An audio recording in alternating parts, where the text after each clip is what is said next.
Listo, doctor, puedes empezar. Muy buenas tardes, estimados estudiantes del curso del taller de Crítica Literaria 1. Estamos trabajando en el análisis de los cuentos de Ribeiro y nos hemos concentrado en las últimas clases en el análisis de 3 relatos de Ribeiro que se reunieron en el pasado.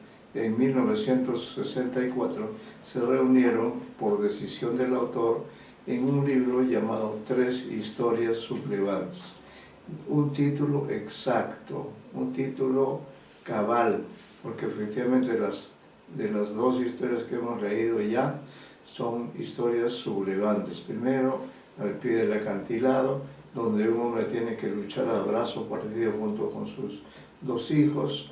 Tiene que luchar a brazo partido para hacerse de una precaria vivienda al lado del mar, al pie del acantilado, donde ha visto una plantita que para ellos es como el símbolo de que allí se puede vivir pese a todas las dificultades. Ese análisis ya ha sido realizado exhaustivamente con la participación del grupo que integran un conjunto de alumnos a los que estoy esperando para completar hoy día el análisis, porque ya en la clase pasada se hizo un análisis muy valioso, a mi modo de ver, del segundo relato, que es el Chaco, que es el relato más logrado, yo diría, por lo menos desde el punto de vista de la trascendencia de las acciones. Este relato ya se ha analizado y les pedí que a cada uno de ustedes que abordaran ciertos aspectos de ese análisis. Ya varios han cumplido, solo nos queda por cumplir el trabajo que realizaron 2 o 3 alumnos, a los que citaré algunos. A algunos ya no los he incluido en la lista porque simplemente no asisten, entonces no los puedo considerar alumnos, ¿no? En el momento de la evaluación vendré 0-0 porque se matricularon en el curso, asistieron una otra vez, pero ya en la 4ª semana no han asistido, han desaparecido y ya no se les ha considerado, ¿no? Eso es en principio lo que vamos a hacer, terminar con el análisis de esta segunda historia sublevante centrada, ambientada en la sierra, como hemos dicho, ¿no? Todos los personajes, o la mayoría de ellos, son de ahí, de Huaripampa, de esa zona céntrica del país, aunque probablemente los contrincantes, que son el hacendado don Santiago y su hijo, el niño José, ellos tengan una procedencia costeña o una procedencia quizá hispana o mestiza, ¿no? Pero en todo caso ellos son los dueños y alrededor de ellos viven los comuneros, que además a esta situación de trabajar la tierra con dureza, porque el trabajo de la tierra es intenso, además ellos también, para poder sobrevivir, ya realizan el trabajo en la mina, que está muy cercana por ahí. Así que ellos van y vienen, es como un triángulo. El triángulo está formado, adelante el señor Vizcarra, que justamente hizo magníficos análisis. Entonces decía, el relato del Chaco que estamos terminando de analizar es una especie de triángulo desde el punto de vista del movimiento de los actores, porque en un punto están, diríamos, los comuneros que viven ahí en Huaripampa, ¿no? Están allí trabajando en la tierra, relacionándose con el patrón, don Santiago, y el niño don José, y bueno, ellos serían el otro elemento del triángulo, ¿no? El otro lado del triángulo, y el tercer elemento del triángulo sería el Cerro Marcapampa, donde en las inmediaciones de la altura, allí se produce la acción denominada Chaco, ¿no? Es decir, en otras palabras, en castellano, la cacería de Sixto Molina, que es un personaje muy herido, muy golpeado por el trabajo en la tierra y el trabajo en la mina, pero que tiene la valentía de encarar al niño José y al propio don Santiago, que se ve obligado a ingresar, que se ve obligado a solicitar el apoyo de otros hacendados para eliminar a este, comillas, mal elemento que es Sixto Molina, cuya característica es que es un personaje comunero, netamente 100% de Huaripampa, y no entra en las relaciones de trabajo con don Santiago. En cambio sí va a la mina, él también trabaja en la mina, y cada vez está peor porque el trabajo en la mina es un trabajo muy ingrato, un trabajo que debilita los pulmones. Él está semi muerto, podemos decir así, ¿no? En pésimas condiciones.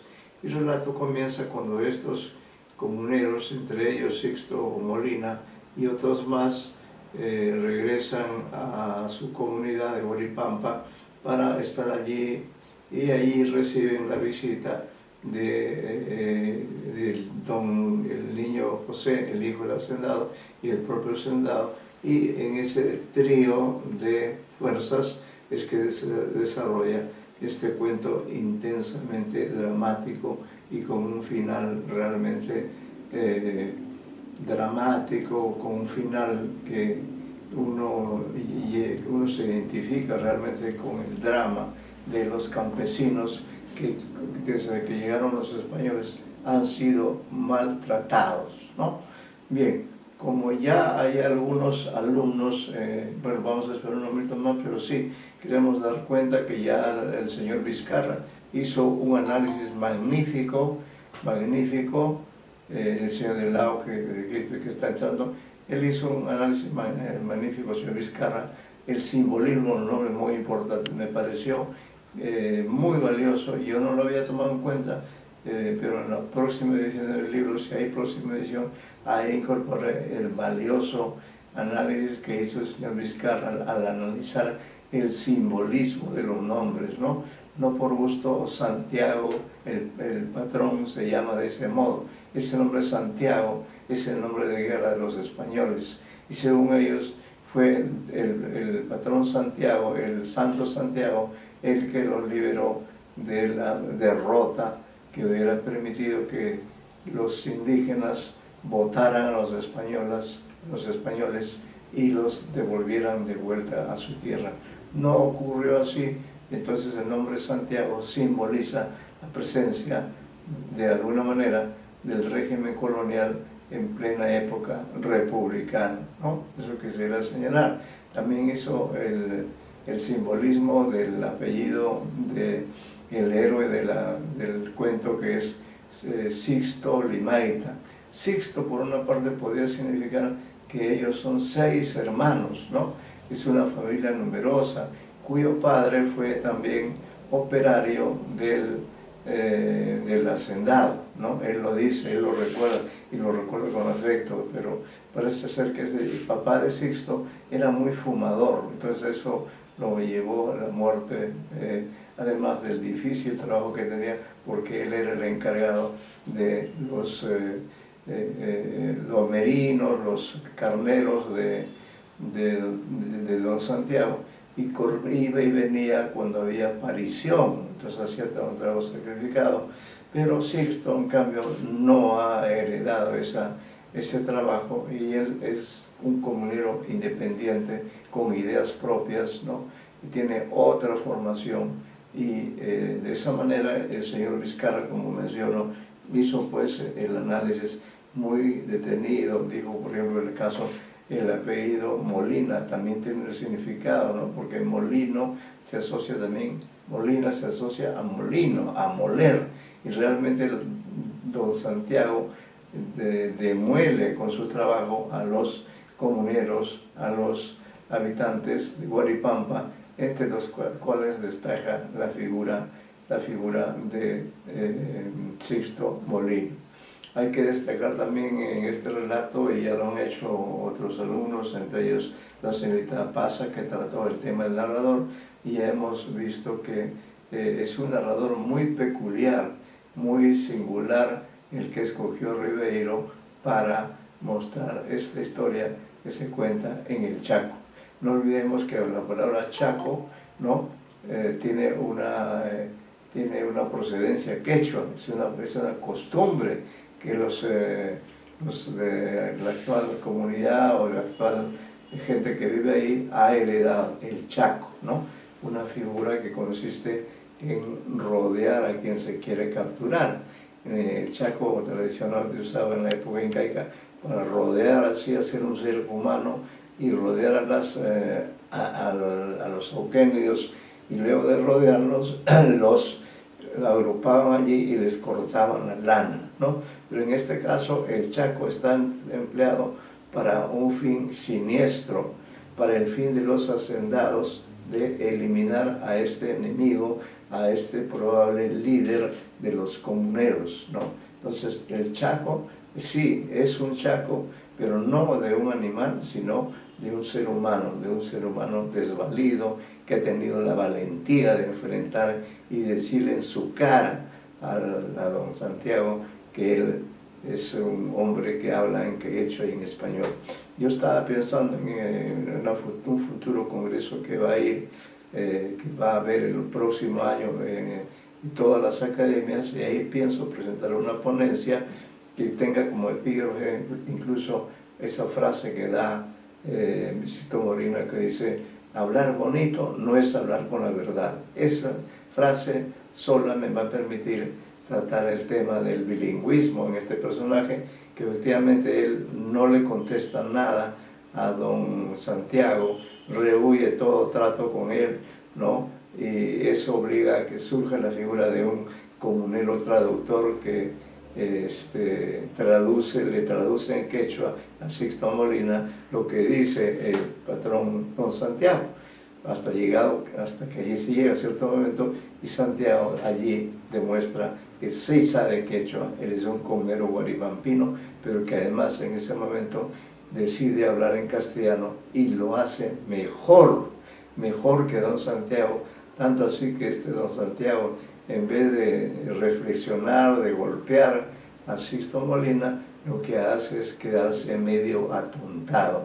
Entonces esto quiere decir que en Sixto Molina también vemos al hombre que domina la palabra quechua y domina el español. Entonces es un típico bilingüe coordinado que tiene esa capacidad expresiva y esa valentía de enfrentar a estas fuerzas que mellan los esfuerzos de los comuneros guaripampinos. Él representa al guaripampino que da su vida porque esta situación cambie. Bien, entonces retomando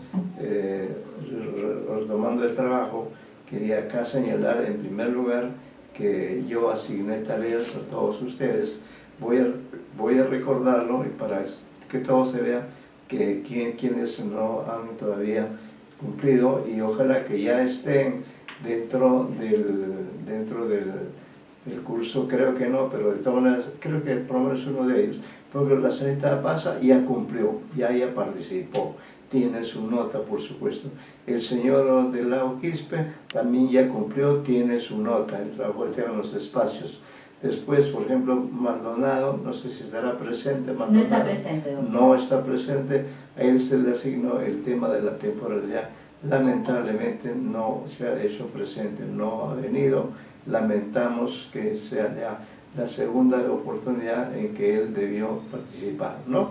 Al señor Rojas Vargas ya no lo hemos incluido porque él no asiste, ya se retiró del curso, qué sé yo, ¿no? Luego destaco que el señor Vizcarra hizo un análisis muy exhaustivo, brillante, muy rico en ideas, que yo tomaré en cuenta también cuando trabaje nuevamente este poema para esa ponencia que quiero presentar, y en la cual, como he dicho, quiero poner como epígrafe esa frase de Sixto Molina: hablar bonito no es hablar con la verdad, ¿no? Muy bien, entonces luego la señorita Loero también, la señorita Loero Nicole, ya también hablaba de aspectos conflictivos, especialmente de escenas fundamentales en el relato. Luego el señor Meléndez, que sí está presente, a él se le asignó la tarea de señalar su análisis, hacer sus aportes en el campo de los objetos. ¿Qué objetos son importantes en este relato El Chaco? Él, por un lado, quedó pendiente de su participación y también quedó pendiente de la participación de otro señor que creo que no está, pero lo señalo para que se sepa, en todo caso, que quede grabado en el video que el señor Ignacio Rojas, a él se le asignó también trabajar el tema de la realidad de ficción y otros probables temas que existan en este relato El Chaco, que ya lo vamos dejando, ¿no? Y que nos da ocasión a ver otro relato de estas 3 historias sublevantes, que es el libro emblemático. Ahí está el señor Rojas, Ignacio, perdón, ojalá que él también pueda participar. Entonces, en suma, de este grupo de 8 alumnos que asisten, ¿no? Sí, de 8 alumnos que asisten, sí, hay algunos, 3 que no han cumplido. Maldonado está presente. Maldonado no está presente, doctor. No está presente, muy bien. Está presente el señor Meléndez, creo que sí, sí, ¿no? está presente. Ya, el señor Ignacio Meléndez, también. Castillo, ¿quién? El señor Ignacio también está presente y el señor muy bien. Meléndez. Con ellos terminaríamos el análisis de estos elementos que se le asignó. En el caso de Meléndez fue claro el motivo que se le asignó, el tratamiento, el análisis de los objetos que son importantes en el relato El Chaco, y al señor Ignacio se le asignó el tratamiento de la realidad de la ficción y cualquier otro tema que él considere pertinente que puede trabajar. Muy bien, entonces tendría la palabra, si es cordial, si es cumplido en sus tareas, el señor Meléndez, sí, Meléndez, a quien le encargamos el tratamiento de los objetos. Si usted se asistió a la clase anterior, vio que sus compañeros cumplieron con esta tarea y ahora le pedimos a usted que cumpla con esa tarea, ¿no? Los objetos creo que son muy importantes y usted puede mencionar algunos de ellos y relacionarlos incluso con dónde se ubican esos objetos o qué función tienen, qué simbolismo tienen, etcétera, etcétera, etcétera. Creo que los objetos juegan un papel muy importante. Hay objetos, diríamos, inocuos, que están allí, que son parte del paisaje, pero hay otros objetos, en cambio, que sí tienen una finalidad de agredir, de matar incluso, ¿no? Así que eso es lo que queremos ver, si es que el señor Meléndez tiene a bien, por favor, aportarnos lo que se le pidió que trabaje. Y luego vendrá el señor Ignacio. Así que estamos a la espera de escuchar primero al señor Meléndez. Sí, buenas tardes, profesor. Buenas tardes. Con respecto a los objetos. Objetos, ¿no? Objetos. Sí, objetos. He encontrado varios, pero creo que, digamos, hay ciertos que, digamos, como que resaltan, ¿no? Por ejemplo, me llamó la atención la idea del objeto atractivo que es la máquina de escribir. La máquina de escribir, correcto. ¿Qué tiene que hacer una máquina de escribir allí, no? Pero como usted dice, sí, está presente y tiene un simbolismo incluso, sí, ¿no? Muy bien. Digamos como que la máquina de escribir es como que una especie de premio para ellos, pero algo que no puede manejar, ¿no? Exactamente. Es un premio que no se puede utilizar. Ajá, pero ellos sienten que si dominan, digamos, la escritura que representa la máquina de escribir, pueden estar, digamos, al mismo nivel que los blancos, ¿no? Que los asentados. Correcto. Sí, usted ha destacado ese valor emblemático que tiene la máquina de escribir. ¿Qué otros objetos se podrían mencionar, aparte de ese? Había también, digamos, como que la presencia de los cigarros y el aguardiente. Cigarros y aguardiente, efectivamente, cigarros y aguardiente que el patrón regala a los campesinos. Para poder para que trabajen tranquilos, ¿no? En su tierra, ajá. Sí. Además de eso, como que también existía la idea del dinero, ¿no? El dinero, claro, el dinero también es importante, ¿no? Claro que sí. ¿Algún Y otro? creo que también había la idea también del camión. O El sea, como camión. que Don Santiago quería, digamos, como comprar al personero Sí, con el camión, con el camión, sí. con una especie de idea no sé, de modernidad, de ir, digamos, como que acercándose poco a poco, la idea Claro. de ser como los blancos. Sí, pues, sí. ¿Algo más, señor? ¿Qué más son importantísimos? Hay dos objetos, especialmente un objeto natural y otro objeto artificial, que juegan un papel muy importante en el desarrollo de los acontecimientos. ¿Cuáles serían esos objetos? Había uno también el fusil, ¿no? El fusil con el cual... El fusil, claro. El fusil con el que matan a Sixto Molina, y el fusil que él también utiliza para tratar de defenderse, ¿no? Entonces, en realidad hablaríamos de fusiles porque también los otros hacendados han ido a la cita del Chaco con sendos fusiles, cada uno para actuar en su debido momento. Sí, muy bien. Hay otro objeto que también sí juega un papel importante, que es de carácter natural. Bueno, y acá yo, digamos, dentro de eso yo resalté a la hoja de coca. Hoja de coca, muy bien, señor Meréndez, usted sé que has hecho un análisis muy exhaustivo. Efectivamente la hoja de coca, que es todo un símbolo también de la importancia que tiene esa hoja en el trabajo, en la vida humana. Muy bien, muy bien, muy buen análisis de los elementos que ha considerado, ¿no? La hoja de coca es todo un símbolo realmente, ¿no? La coca, se consume la coca allí en el lugar. ¿Algo más que se le quiera ocurrir?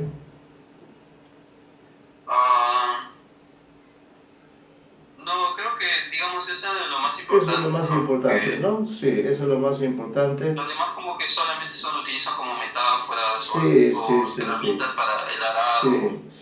Sí, es cierto, su análisis exhaustivo. Sin embargo, yo agregaría, por ejemplo, la chicha, ¿no? Recuerde usted que hay una chichería. Hay una chichería, ¿no? La chicha también es otro elemento importante dentro de ese mundo campesino. Y por último, la piedra que al parecer una piedra grande que Sixto Molina ha ayudado por otras personas, esa piedra termina aplastando la casa del patrón y termina matando a algunos merinos, ¿no? Y que eso desencadena la reacción violenta de don Santiago, que va y mata con el fusil a las dos vaquillas de Sixto Molina, ¿no? Entonces esa piedra, fíjese usted, la piedra es un elemento de la naturaleza, pero sin embargo Sixto hábilmente, ¿no? Como para vengarse de las afrentas, de las agresiones que recibe, él trama esa venganza y con eso, diríamos, compensa de alguna manera, si cabe la expresión, ¿no? Eso es muy bien, señor Meléndez, le agradezco por su valioso comentario. Y ahora, ¿algo más que agregar sobre los objetos? En general, ¿los objetos son importantes en los relatos? Sí, creo que había la idea del remedio también, ¿no? ¿Qué? Del remedio contra los gusanos. El remedio, claro. Quien tenía el remedio era don Santiago, ¿no? Don Santiago, poder, sí. ¿no? La cura es como que Sí. está junto al poder. Sí, muy bien. Ahora vamos. Eso no me sigue, profesor. Muchas gracias, señor Meléndez, por haber colaborado usted.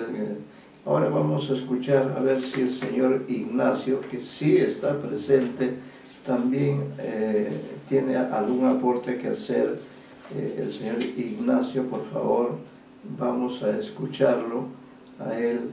Ignacio Rojas se le asignó algunos tópicos, entre ellos el de la realidad, la ficción y algunos temas que él podría destacar de manera general como una especie de cierre a este relato. Escuchamos al señor Ignacio Rojas, por favor, con los aportes que puede... ¿Cómo está? Sí. Sí, buenas tardes, Ignacio.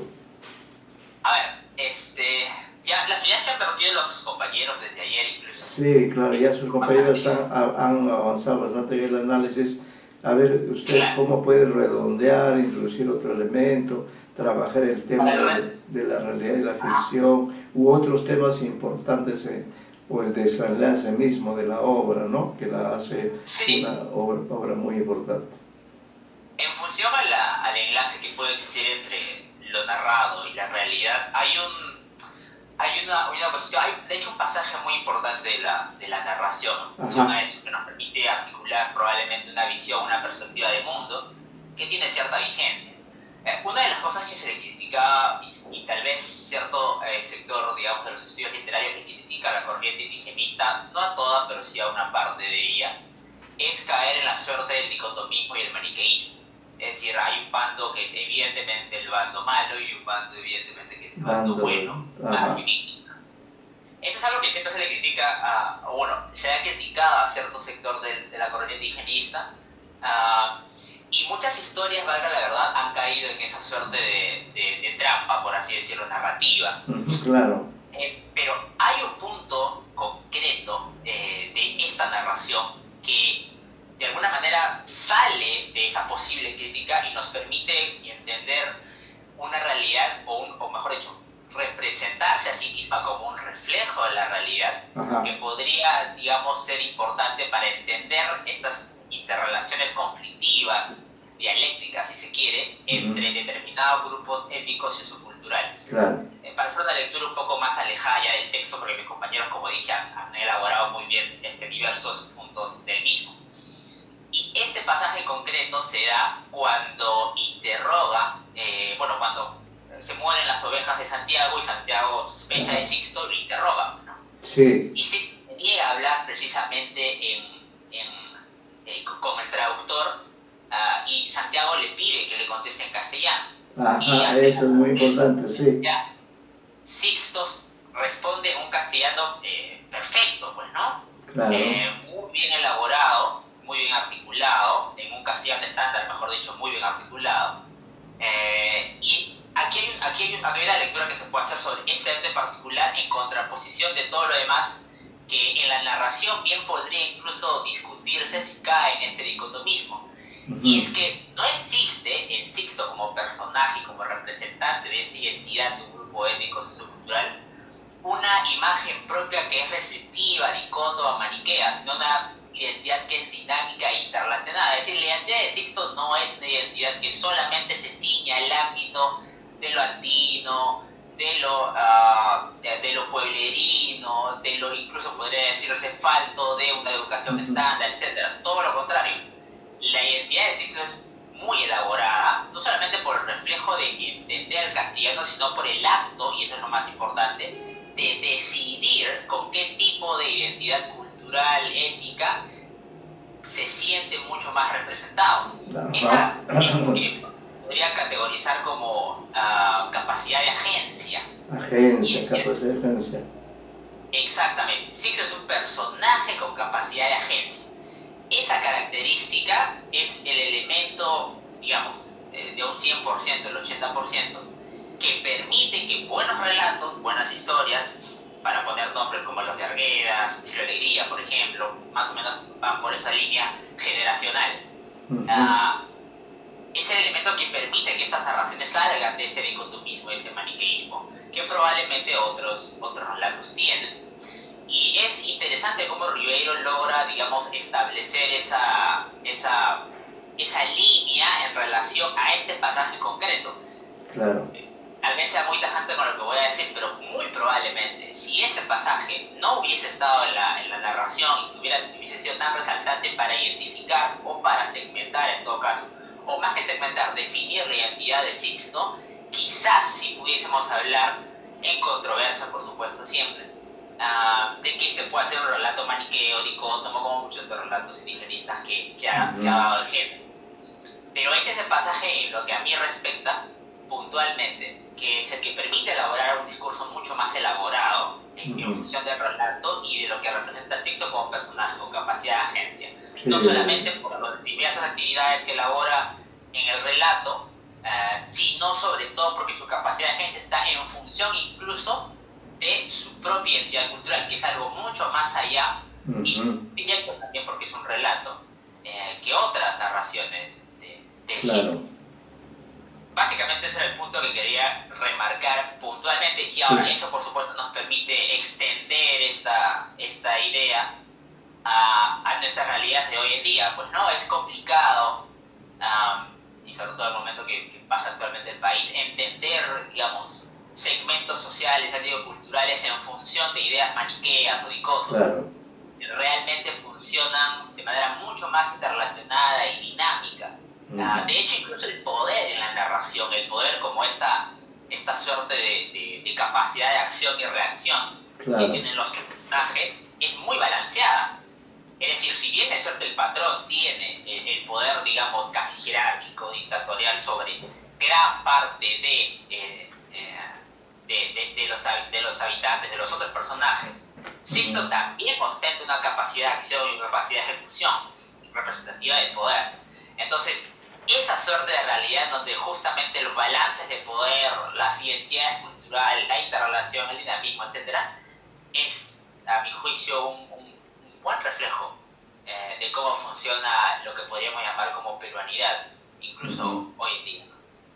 Básicamente esa es la idea que quería resaltar, profesor. Muchas gracias, señor Ignacio, por su participación. Sí, tiene usted razón, yo también coincido, y lo he dicho ahora mismo, coincido con la importancia que tiene ese pasaje en el cual Sixto Molina dice: hablar bonito no es hablar con la verdad, ¿no? Es clave ese momento, como usted dice, es podríamos decir, desde el punto de vista de la semiótica, podríamos decir, si consideramos, ojo, si consideramos a don Santiago como el sujeto del relato, ¿no?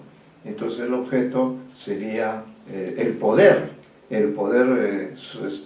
allí, en ese lugar, ¿no? En todo ese espacio donde él trabaja, ¿no? Pero el que se opondría, el antagonista, el que se opondría, como se dice, el oponente, semióticamente, termina siendo Sixto Molina, y en alguna medida, ¿no? Supera a don Santiago, porque ante los lectores, ante los receptores de este relato, vemos que una vez más en el Perú existe en la sierra, y eso es un elemento, lamentablemente presente, ¿no? Que es que hay un poder de origen, desde el que viene de los orígenes coloniales, los hacendados, ¿no? Los hacendados. Don Santiago es un hacendado a la manera de antes, es un hacendado que golpea a sus comuneros, que los maltrata mal, o que tiene la astucia de llevar hojas de coca, como ha señalado su compañero Candizo Petos, o que lleva aguardiente, ¿no? O que se mete a la tienda de la chichería, es decir, ejerce con omnipotencia su poder.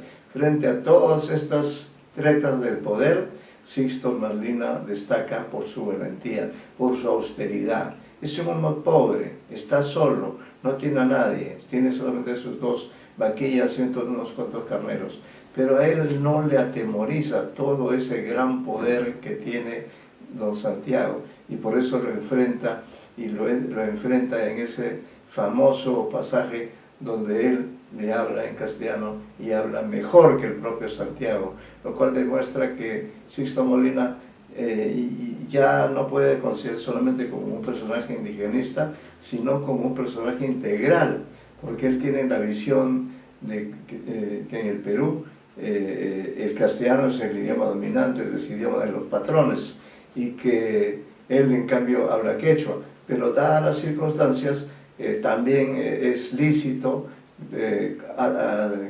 tomar como objeto o tomar como un elemento de defensa el castellano, ¿no? Y otro de sus compañeros anteriores, creo que fue el señor Meléndez, que enseñaba la importancia de la máquina de escribir. Efectivamente es un simbolismo muy bonito que ha puesto ahí Ribeiro, porque el símbolo, la máquina de escribir, si bien es cierto, no tiene mucha utilidad en ese momento, ¿no? Dentro de ese mundo agrario, de ese mundo dedicado a las ovejas, a los carneros. Sin embargo, ese regalo que le hacen, que creo que es a uno de los comuneros, ¿no? A la larga, por ejemplo, podríamos postular, ojo, podríamos postular lo siguiente, que el relato fue escrito en esa máquina de escribir por el narrador, ¿no? Que él quizá estaba un poquito más actualizado en conocimientos, no se dice de qué familia viene, pero probablemente él también haya migrado, haya estudiado en el colegio, y entonces él tiene en algún momento la decisión, toma la iniciativa de tomar esa máquina que había sido regalada, ¿no? Esa máquina, y con esa máquina escribió el relato. Vamos a pensar en esa posibilidad, ¿no? Porque los objetos, como ha señalado el señor Meléndez, los objetos, todos los objetos tienen valor, tienen importancia, ¿no? Y en este caso ese regalo, ese obsequio, podría ser una suerte de boomerang para don Santiago, porque esa máquina de escribir va a permitir que este narrador innominado, ¿no? Teclee en los borradores, o quizá haga una primera versión manuscrita y luego haga una versión escrita, que es la que Ribeiro nos ofrece en el relato como parte del libro Tres historias sublevantes. Efectivamente creo que nosotros apreciamos esa valentía que tiene Ribeiro. Bueno, habría muchos otros temas, otros tópicos que seguramente han tratado. Yo tengo ahí algunas citas en el comentario. Entonces realmente vamos a hacer que ustedes por su cuenta y para su examen lean las páginas que yo le he dedicado al Chaco, ¿sí? Lean ustedes, ya no voy a leer yo ahora, sino vamos a tratar de ingresar al relato más, dicho sea de paso, y antes de entrar al relato de Fénix, quiero recordar y confirmar, porque ya lo dije en la clase anterior, quería confirmar que el Chaco va a ser el relato que servirá como materia prima para el examen parcial que ustedes entregan en la 8ª semana. Entonces todo este trabajo que se ha realizado de alguna forma se va a ver compensado con el hecho de que lo utilizarán tanto lo que ustedes han dicho como lo que también han dicho los compañeros, sus compañeros, acerca de los diferentes tópicos que hemos trabajado. Por ejemplo, sobre el narrador se puede decir algo más asociándolo con la posibilidad de que él en la máquina de escribir haya escrito el relato, ¿no? Porque si no, ¿en qué circunstancias pudo escribir ese relato, ¿no? Que tiene un narrador en primera persona, que es el Chiuchi, ¿no? Que es una especie de aliado, así que eso es algo muy importante. Entonces la lectura que ustedes han hecho es una lectura provechosa, fructífera, porque les va a servir de material para el examen parcial que se entrega en la 8ª semana. Estamos en la semana 4ª plenamente, estamos terminando la semana 4ª y cuentan ustedes con 4 semanas para dedicar parte de su tiempo al análisis del relato, ¿ya? Allí les agradezco a todos los que han cumplido, ¿sí?, con su trabajo. Lamentablemente el señor Maldonado no se ha hecho presente, ¿no? A él le tocaba el tema de la temporalidad, pero no se ha hecho presente, pero es un aspecto que hay que considerar también, porque efectivamente el relato transcurre, vamos a decir, durante algunas semanas, ¿no? Transcurre en el tiempo en que los comuneros regresan de la mina, regresan a la comunidad en muy mal estado físico, tanto así que algunos de ellos dicen, se vienen a morir. Y sí, pues la mayoría de estos comuneros se mueren. El único que muere, o en todo caso el que muere luchando, es Sixto Molina, ¿no? Entonces ahí tenemos un elemento interesante que considerar en este relato. Les agradezco, les expreso mis felicitaciones por todos estos análisis, ¿no? Y bueno, ahora vamos a continuar. Recuerden ustedes que los tres relatos que estamos analizando corresponden a tres historias sublevantes, un libro emblemático con el cual Ribeiro homenajea al Perú, ¿no? Y luego ya en sus siguientes libros, que aparecerán en la Palabra del Mudo, aunque en el primer tomo aparecerán los libros que él ya había publicado, pero nos sorprende con este último relato de tres historias sublevantes, porque es una historia que tiene, en primer lugar, tiene un nombre curioso, ¿no? Así como el Chaco también se planteaba como un enigma, porque al comienzo quizá ustedes tampoco sabían de qué se trataba, por qué le llamaban el relato del Chaco, ¿no? Pues que es una voz que nosotros los peruanos solemos utilizar. Entonces ahora resulta que nuestro querido Julio Ramón, que es un narrador que casi siempre opta por el relato tradicional, muy bien construido por supuesto, opta por la linealidad y elige siempre un magnífico narrador para cada historia que va a construir, ahora nos sorprende a nosotros en nuestra condición de lectores. ¿Por qué razón? Porque en este relato, diríamos, no hay narrador, o mejor dicho, hay un narrador que organiza y hace las cosas de tal manera que los propios personajes del relato, que es un relato bastante extenso, Fénix, que está dedicado nada menos que a Javier Heró, ¿no? En mi edición.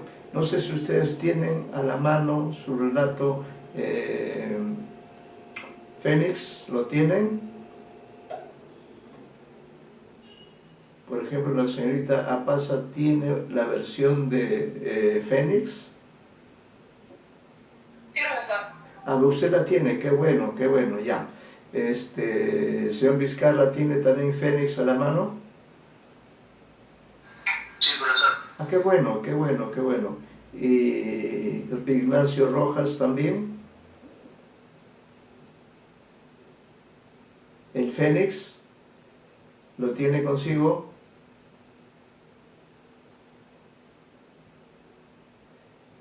No nos contesta. La señorita Loero, Sí, profesor. usted tiene su versión de Fénix, ¿no? Su versión de Fénix. ¿El señor de Lao Quispe? Sí, profesor. Ah, muy bien. Entonces voy a anotar acá quienes de ustedes tienen. Entonces tiene el señor Vizcarra, tiene su versión del Fénix. También la señorita Loero tiene su versión del Fénix. La señorita Pasa también ha manifestado que tiene su versión del Fénix, ¿no? El señor Vizcarra, el señor Ignacio también me parece que confirmó que tiene, ¿o no? El señor Meléndez tiene su versión de Fénix. Sí, profesor. Ah, qué bueno. Meléndez, ya. Entonces, Vizcarra, Loero, Apasa, Meléndez, etcétera. Alguien más que tenga y que yo no haya mencionado en este momento. No, todos, ¿no? Creo que Ignacio finalmente, ¿qué contestó? ¿Tiene la versión o no tiene la versión?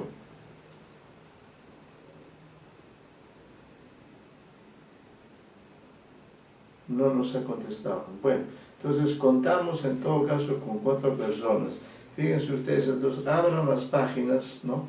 Abran las páginas del Fénix y ahí descubrimos, ¿no? Ahí descubrimos que el nombre es Fénix. ¿Qué es en este caso Fénix? Para orientarnos un tanto, es el nombre del protagonista, el principal protagonista, que de alguna manera yo lo equipararía con Sixto Molina, ¿no? Solo que en el caso de Fénix, Sixto Molina sí tiene la posibilidad de vengarse de su empleador, de un personaje que lo maltrataba, y gracias a las circunstancias él tiene la posibilidad de matarla a este empresario de tercera categoría. Entonces, como ustedes están viendo, vamos a hacer lo siguiente, ¿ya? Vamos a leerlo nosotros y vamos a ir descubriendo, porque acá diríamos el reto del libro, el reto del relato, es que uno entra de frente, sin la ayuda de un narrador, uno entra de frente a la historia contada por los propios personajes del relato. Eso es lo novedoso desde el punto de vista de la técnica, ¿no? Y aquí el narrador en todo caso se limita a ordenar los fragmentos. El relato está dividido en varios párrafos, ¿no? Entonces, vamos a darle al señor Vizcarra, por favor, la posibilidad de que nos ayude con todos aquellos párrafos que correspondan a Fénix, porque el relato es tan extenso que tiene hasta 3 rondas de narratividad, ¿no? 3 rondas. Entonces todo lo que corresponda a Fénix lo va a leer el señor Vizcarra. Pero vamos a pedirle el auxilio a la señorita, porque acá todos somos finalmente lectores al margen de nuestro sexo, ¿no? Vamos a ver aquí quién viene primero. Claro, abre Fénix. Luego, señorita Loero, a usted por favor le vamos a dar la función de la voz del personaje Irma, que va a usted estar atenta porque el personaje habla, monologa, hace un soliloquio, y de esa manera se va construyendo la historia, porque al comienzo no sabemos de qué cosa se trata, ¿no? Así se va haciendo el relato, construyéndose de esa manera. Entonces la señorita Loero dará voz cada vez que intervenga Irma. Luego, después, Fénix comienza el relato, sigue Irma, luego a la señorita Pasa, discúlpeme, a ella le vamos a asignar la función del patrón, que se llama Marcial Chacón. Marcial Chacón. No importa que sea una voz femenina, me interesa, al margen, esto es ficcionalidad. Marcial Chacón, ¿no? Identifica usted donde aparece. Esténse atentos porque Ribeiro nos reta, ¿no? Y como el señor Meléndez también está presente, entonces a él le vamos a dar el rol de el enano, así se le llama, creo que se llama Max el enano, si no me equivoco, ¿no? Entonces el relato está constituido por un número alto de páginas, y por lo menos una vez que termine la primera ronda, ¿no? Retomaremos la segunda ronda. Yo voy a ir guiando, entonces para orientarlos.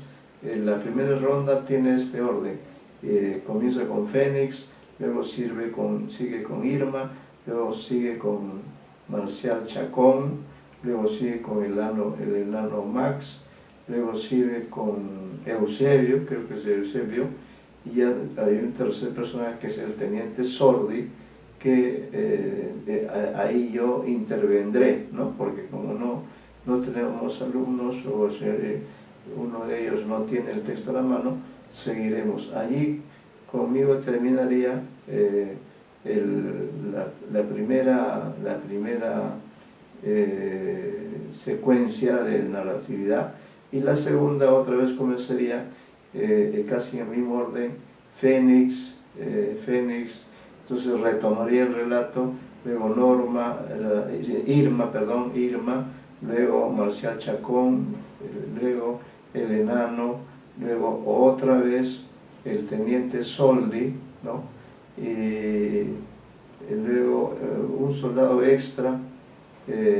Bueno, hasta ahí estaríamos, por lo menos, hasta ahí vamos, y quedaría una tercera ronda que ya veríamos la forma de encararlo, ¿no? En todo caso, tratar de leerlo con los mismos personajes, con los mismos alumnos a quienes se les ha asignado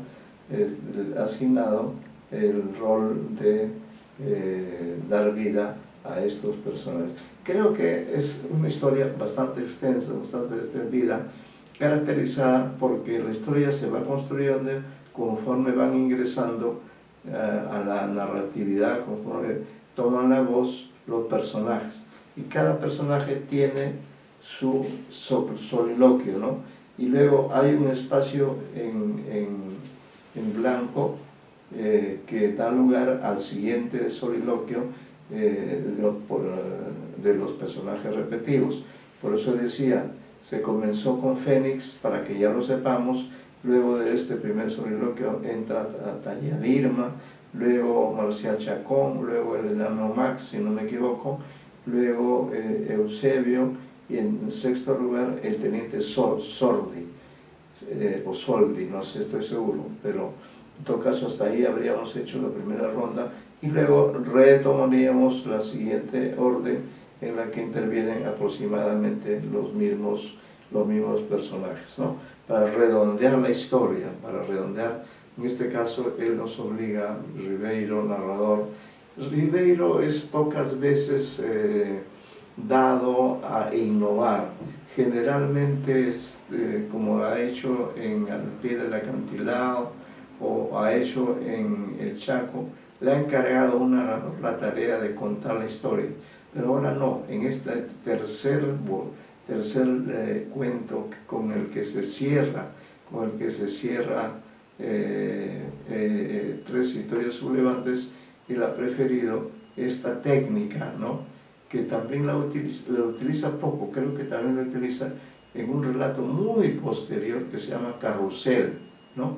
En todo caso, esta es otra técnica de narración, una técnica en la que el narrador en sí, ¿no? El narrador en sí se limita simplemente a transcribir el habla, el soliloquio de cada uno de los personajes, y mediante ese procedimiento se va construyendo la historia. Entonces, a ver, vamos a comenzar cómo nos va con la primera y segunda ronda, por lo menos hasta llegar allí, ¿no? Entonces, ya establecimos el orden de los personajes, y entonces le pedimos acá que hemos anotado, acá está anotado, lo de hoy día, porque contamos con el señor Vizcarra, que leerá los soliloquios de Fénix. En segundo lugar, la señorita Loero, que leerá las voces correspondientes a Irma, que dicho sea de paso es el único personaje femenino. En tercer lugar entrará el señor Apaza leyendo los soliloquios que corresponden a Marcial Chacón, que es el dueño del circo. Luego cuatro que vamos a ver Meléndez, a Meléndez le hemos asignado, a ver un momento por favor, el enano Max, el enano, que es otro personaje. Sí, y bueno, creo que no hay nadie más por el momento, ¿no? Sí, vamos a ver, es un poco complejo este relato, vamos a ver cómo nos funciona, ¿ya? A ver, comencemos entonces a ver con Fénix, luego seguimos con Irma, con Marcial Chacón, con el enano, con Eusebio y con el teniente Soldi, que estará a mi cargo.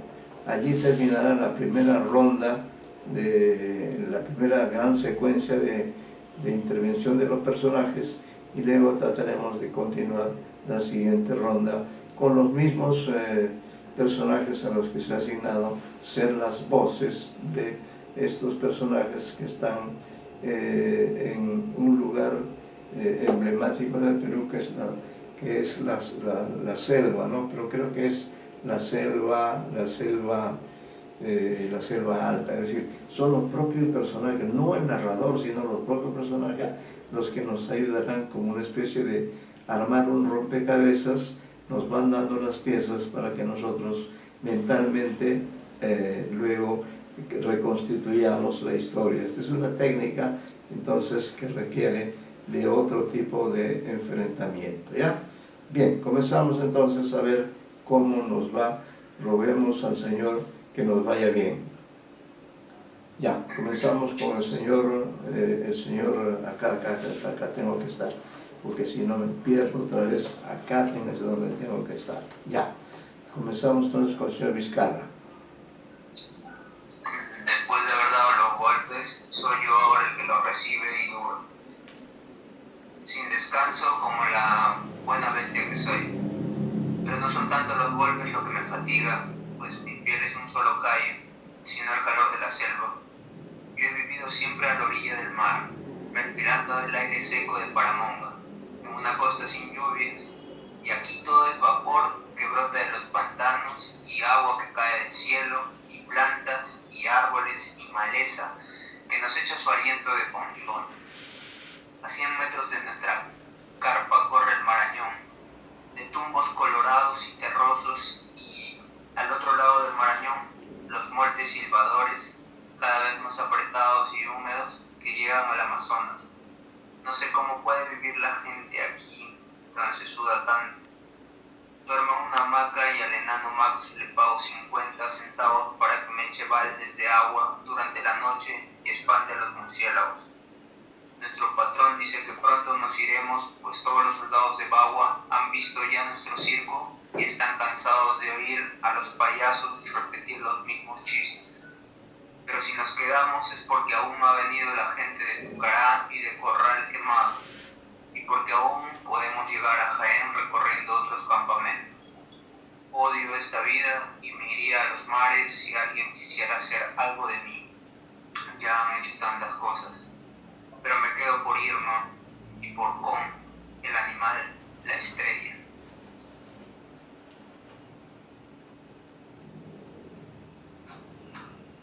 Fue Fénix el hombre fuerte de su pueblo. ¿Cuántas veces me lo ha dicho? ¿Cuántas veces? Medía cerca de 2 metros y pesaba más de 100 kilos. De un solo puñetazo derribaba una mula, y de pronto alguien vino, le robó su fuerza y la fue vendiendo de ciudad en ciudad, hasta no dejar de él ni la sombra de lo que fue, ni siquiera el remedio de su sombra. Si yo lo hubiera conocido en ese tiempo, lo querría como una loca, y me hubiera hundido para siempre en su pecho, me hubiera convertido en un pelo suyo, en una cicatriz, en un tatuaje. Pero Fénix llegó a mí cansado, cuando su músculo era puro pellejo, y su ánimo se había vuelto triste. A veces, sin embargo, cuando habla de su pueblo, algo regresa a él, y algo le deja. Su voz suena como una campana nueva, y en la penumbra arden sus ojos. Será verdad tal vez que cantaba en el cañaveral, que desatascaba de un empujón los carros atollados en el arenal, que se comía crudos a los cangrejos, que cortaba la caña como si fueran flores, y que en la plaza de Paramonga, los domingos, su pecho era el más robusto, el que asomaba con más alegría por la camisa blanca. Muy bien. Hubiera preferido No, nacer perdón, a él le corresponde ya a Pasa. Ah, sí, a Pasa. Hubiera preferido nacer rey, claro, o millonario, pero que no tengo corona ni fortuna, aprovechemos esta vida como mejor podamos. He luchado, con más fuerza que muchos, y he dejado a cuanto tirado en el arroyo. No tengo principios ni quiero tenerlos. Las buenas almas que hagan novelas y ganan la vida eterna. Mueran los curas, mueran los millonarios. Yo, Marcial Chacón, he vendido periódicos, a nadie se lo oculto. Y ahora soy dueño del circo. ¿Cómo he penado para tener esa carpa, esas galerías, los camiones, los trapecitos, los trapecios, los caballos y el oso? He sudado en todas las provincias, trabajo, en consecuencia no me insulten. Pero sobre todo, hago que trabajen los demás. Vivo de su obra, pero no a la manera de un parásito, sino como un inteligente administrador. Soy superior a ellos. ¿Quién me lo puede discutir? Reconozco también que hay superiores a mí, los que tienen más plata. El resto son mis sirvientes, los compro. Soy superior al enano, Max, más alto que él, más rico. Le pego cuando me da la gana. Soy superior a Irma, puesto que la alimento y hago lo que se me dé la vida y la meto a mi cama cuando me place. Soy superior a Fénix, porque puedo despacharlo al circo en cualquier momento o ordenarle que levante pesas más pesadas. Soy superior al oso porque soy más inteligente. Soy superior a todos los soldados porque no tengo jefe. Soy un hombre libre. Diría casi que soy feliz si pudiera abandonar el circo en manos de una persona honrada y vivir de mis redes. Pero no hay personas honradas y además no se gana tanto como para pagar un crédito. Por lo tanto, sigo con los míos de acá para allá. Levanto mi tienda, bajo el sol o bajo la lluvia. Agito el látigo contra los remolones y como, bebo y hago el amor lo más que puedo. Continuaría a hacer la voz del enano al señor Meléndez, por favor. El enano es el que sigue y es soliloquio, por favor, al señor Meléndez. Me gustan las mariposas amarillas con pintas negras, todas las mariposas que hay cerca del río. Si no fuera enano podría alcanzarlas con la mano cuando se paran en las ramas. Pero más me gusta Irma, sus piernas delgadas, sus pechos. Me gustan hasta sus arrugas, las que tienen en vientre. Yo se las he visto, de noche, a través de la ranura de la tienda. He visto cómo se desviste y mira su cuerpo en el espejo y lo mira de abajo para arriba. Le he visto también abierta como una araña, batallando bajo el peso del patrón. Eso es horrible, pero a pesar de ser horrible lo veo. Cada vez que el patrón entra en su tienda o la lleva a la suya a zamacones. Enano soy, por desgracia, cabezón y feo. No tengo mujer ni tendré. Soy como Fénix, el hombre fuerte, un hombre solo. Pero él, al menos cuando boxeaba, hace ya años, era querido. Iba a burdeles, me cuenta. Dormía con varias putas a la vez y amanecía borracho, tirado por las acequias. Él me cuenta todo eso cuando vamos caminando por esta maleza en las tardes. Me habla de Irma y del calor, de los zancudos, de su pueblo, donde no llueve, dice, donde hay caña de azúcar, donde tiene 7 hermanos negros que trabajan en el cañaveral. Pronto nos iremos, felizmente. Yo tampoco me acostumbro aquí. De noche ni duermo. Doy vueltas por la hamaca de Fénix, echo aire y agua cuando me lo piden, y espío las tiendas, la araña patuda que se revuelca, la baba del patrón. Sí, el siguiente.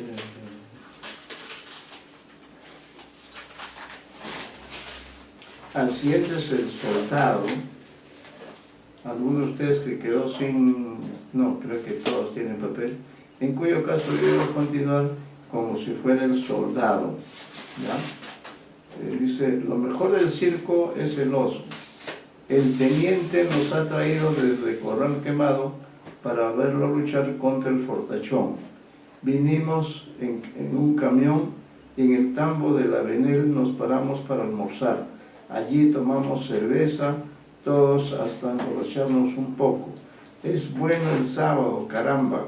Bueno, aunque sea soldado. Bueno el billar, las cholas que andan por las chacras, los partidos de fútbol, en la polvareda, nosotros, soldados del 7º de Zapadores, los que hacemos los caminos y los puentes.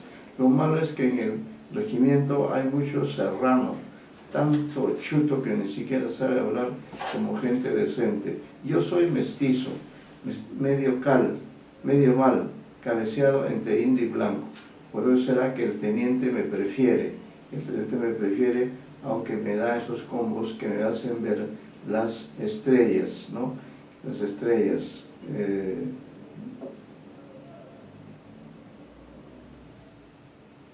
Lo bueno de los serranos es que son duros para el trabajo, aguantadores. Lo único que los fastidia aquí es el calor. De los 32 que éramos en Corral Quemado, quedamos 24, pues 8 se enfermaron cuando se hizo el puente de Baguas. Empezaron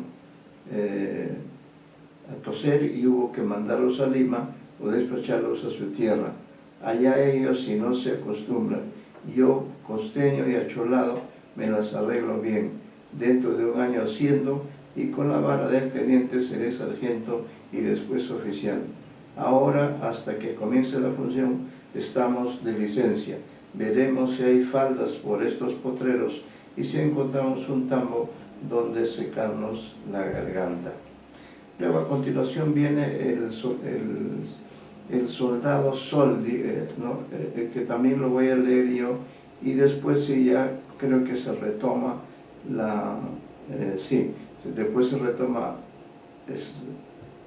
Salvador Salvi, eso lo voy a hacer yo también, y después ya retoma Fénix, etc. ¿sí, ya?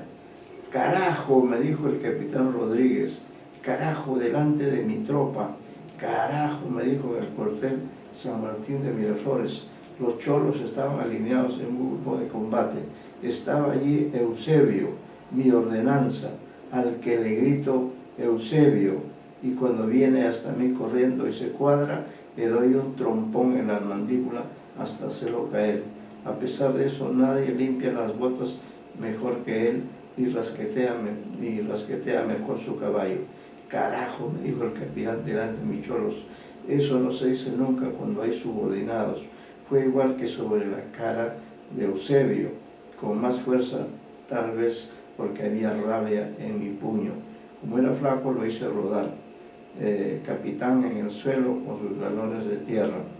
Cholo riéndose, teniente Sordi,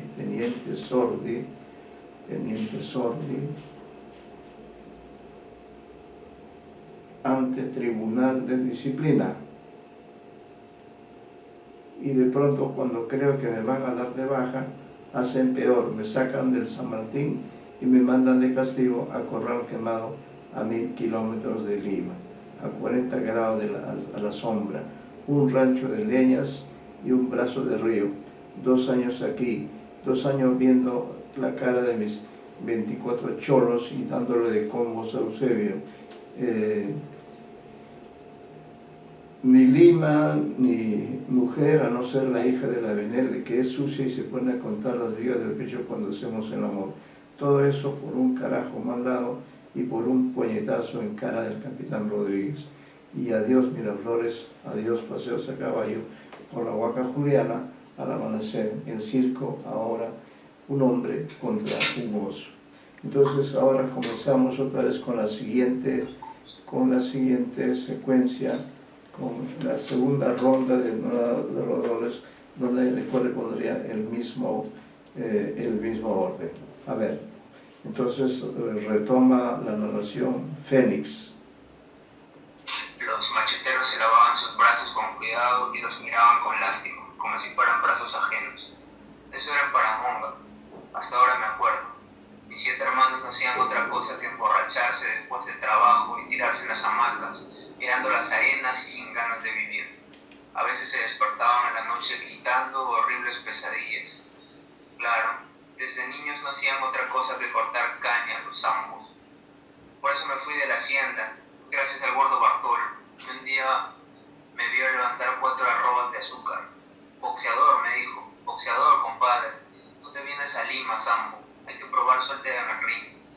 Además, yo no era un santo, había perjudicado a una menor. Casi me fui a la carrera. Al comienzo, Lima fue el hambre, las manos en los bolsillos, la vagancia, una pensión en la Plaza Bolognesi, donde paraban todos los hombres fuertes, hombres con las orejas reventadas, con las narices chatas, algunos viejos ya, y que orinaban sangre después de los contrasuelazos en el Coliseo Mambo Cápac. Sambo, tú en el Interbarrios, me decía el gordo Bartolo, come bien, no chupes y verás. Tú boxeador, basta de campeón. Buen ojo tenía Bartolo, porque en el Interbarrios nadie aguantó mi zurda. Cinturón de oro, foto en la crónica, Fénix, la dinamita de Paramonga. ¿Cuánto hace de eso, mi Dios? ¿Cuánto?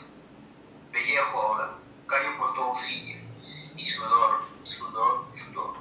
Ya, sigue entonces el parecer Irma. Caminar sobre la soga no es nada. Torcerme hasta meter mi cabeza entre mis muslos tampoco. Pero lo horrible son esas noches calientes, cuando el patrón viene a mi tienda o me lleva a la suya. A veces, fuerte en la mano, yo sobre el colchón, con sueño, con ganas de vomitar. Luego su peso, su baba, su boca que apesta cebolla. Antes de encender su cigarro, ya me está echando, porque después de usarme, ya no soy nada para él. Soy una cosa que odia. Y así, de la cama al ruedo, del ruedo a la cama. Y Fénix que no hace nada, que mira solo, que se queja del sol, que cobra, que se calla, como todos. ¿Qué se puede hacer?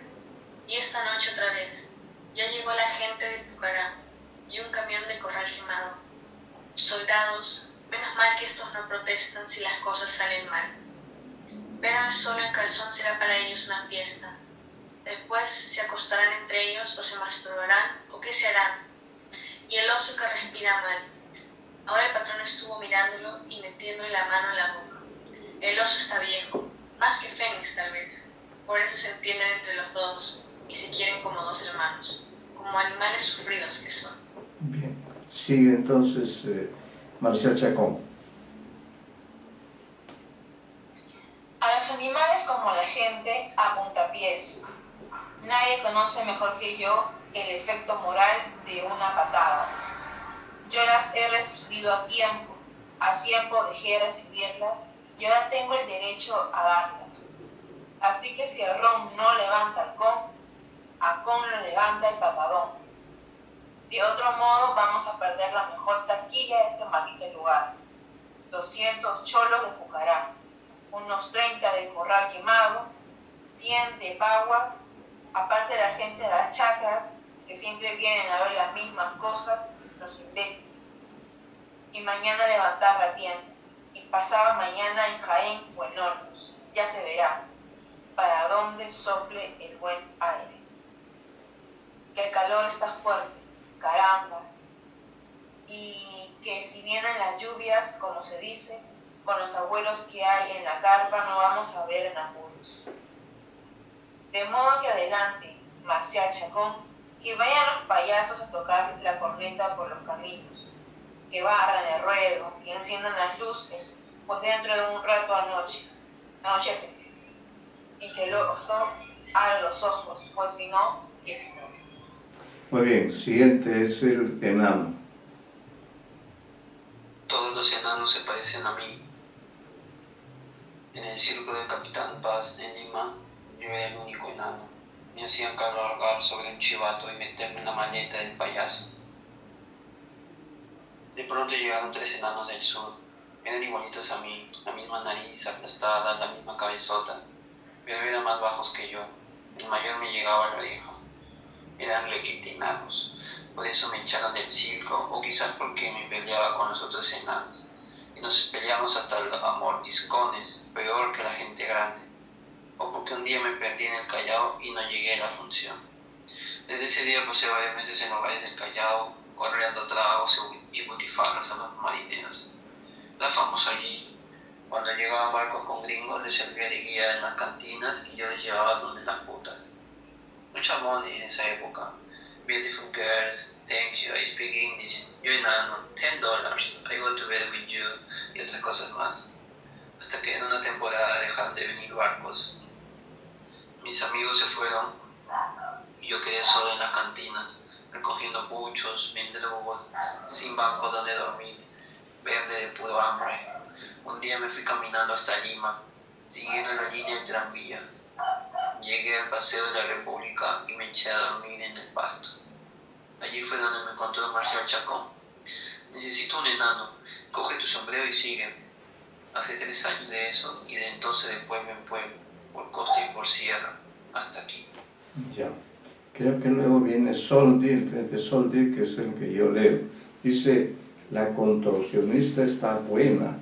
Acabo de verla detrás de la carpa, conversando con el dueño del circo. ¿Cómo demonios habrá venido a parar aquí?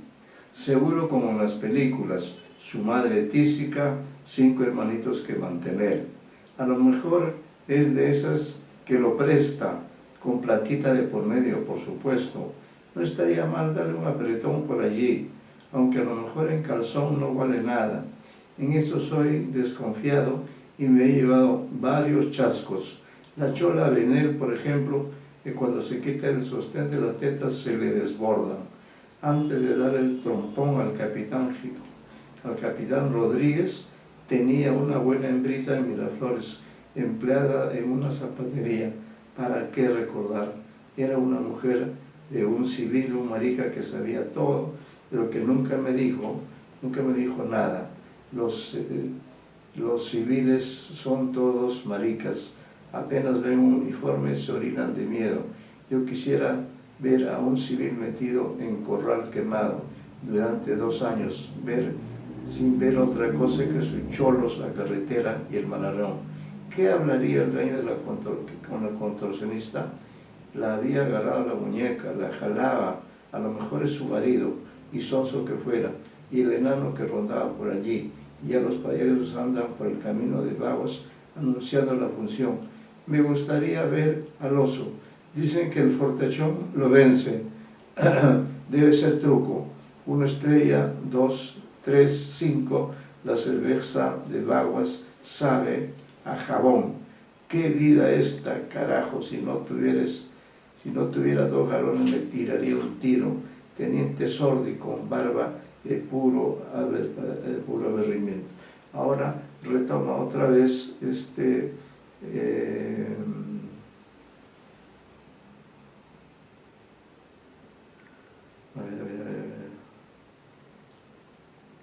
Yo voy a seguir este siguiente párrafo, a ver que ayúdeme a identificar quién es. Ay, mi Lima, a veces le extraño también. Me digo, ¿qué hago con este uniforme verde? Es el soldado, creo. Seguiría trabajando en la carpintería si no fuera porque me levaron. Yo que andaba feliz por bajo el puente. Pero es verdad que aquí me respetan. Caramba, que si el teniente Sordi me da combos, yo también se los doy a los serranos. Además me han enseñado a leer, como y duermo gratis. He aprendido a montar a caballo. No sé para qué, es verdad. Las sirvientas me prefieren a los civiles y hasta sé disparar un fusil. Una vez disparé sobre un sambo. Fue en esa revuelta que hubo en una hacienda del norte. Es la única vez que he disparado sobre un hombre. Yo estaba en el regimiento de Chiclayo cuando nos avisaron que unos tipos habían bloqueado la carretera. Eran unos tipos que trabajaban en la hacienda La Libertad y que no querían dejar pasar los carros, los camiones cargados de fruta que iba a Lima. Teníamos otro jefe entonces, un comandante. A mí me tocó ir en medio del arenal. Los obreros estaban parapetados, habían puesto piedras y troncos en la carretera panamericana. Yo no sé lo que pasó, creo que nos tiraron piedra a ellos, pero el comandante dijo que disparáramos. Yo disparé contra un sambo. ¿Por qué? Ni sé quién sería, pero una vez un sambo me rompió la jeta en el rímac. Además el jefe dijo que tirásemos. Lo maté. Cuando le cuento esto a mi teniente, dice que él también disparó en la guerra con Ecuador, pero hace más de 10 años. Dice que yo he tenido suerte porque hay muchos que se pasan toda su vida sin disparar. Ahora el barbudo está medio borracho. Nos ha hecho dar 10 vueltas al canchón de fútbol y meternos al río antes de llevarnos al surco. Yo creo que ahora sigue... ¿Quién sigue? Yo, profesor. Ya, a ver, Siga. ¿Cómo está mal? Acabo de discutir con el patrón. Dice que con amoníaco lo puede levantar y le ha dado a oler un frasco y le ha metido un algodón en la boca. Lo que le falta es comida, pero de la buena, carne por ejemplo, la que yo le conseguía cuando estábamos en el sur, carne de perro callejero, de mulo que se muere en los potreros. Aquí solo hierbas y raíces. Además está viejo el pobre con, que ni dientes tiene. Este calor le hace daño también. Ya se desacostumbró con tanto tiempo que ha pasado en otros climas. Tirada en su jaula se revuelca, caliente está su hocico que conozco de cerca, su olor a pulgas aplastadas, su sudor que le hace arder el pelaje, su mirada legañosa, con y sus tetas de hombre en medio del pecho que se le pela de puro viejo. Y dentro de un cuarto de hora empieza la función.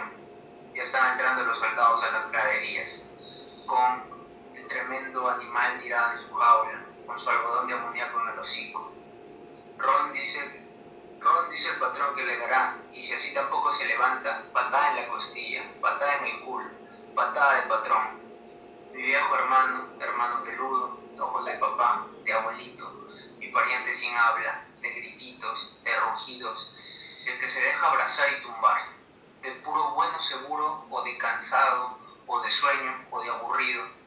Con hermanito, levántate, que ya viene el batallón, que ya viene el patadón. Entonces seguiría Irma, si no me equivoco. Un latigazo en la cara, como si fuera un corte de cuchillo. ¿Por qué? Porque traté de defender a Con. Marcial le daba de puntapiés en las costillas y lo jalaba del pescuezo con una soga. Ya había comenzado a llegar el público y Con seguía tirado en su jaula. Fénix no ha visto nada, pues salió un rato a caminar por la maleza para ver si encontraba algo que darle al oso. Salió solo con una barra de hierro, ya que nosotros no tenemos con qué cazar. Cuando quise decirle a Marcial que así no se levantaría nunca el oso, levantó el brazo y me dio un fuetazo en la cara. Lo hizo con naturalidad, en medio de su impaciencia, como quien se espanta a una mosca.